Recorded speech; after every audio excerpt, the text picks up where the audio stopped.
In this guide, I'm going to show you how you can update apps on your Roku streaming device. Before we do get into this guide, make sure to like the video and subscribe to the channel with all notifications on. It really does help the channel and lets us know that you want more content like this. We'd greatly appreciate it. And if at any point throughout this guide you did have any questions, just ask them down in the comment section below and we could help you out further. I'm going to be doing my best to reply to every single comment down there. First things first, go ahead and start on the home screen of your Roku device.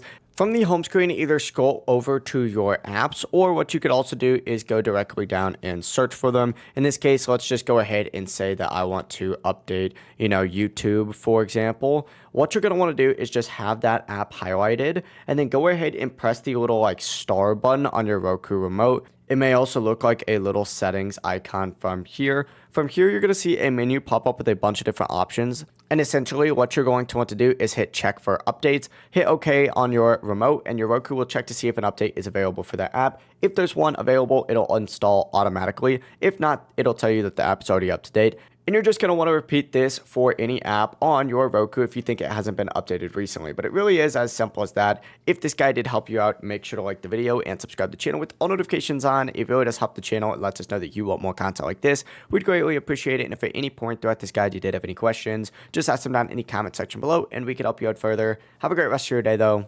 Peace.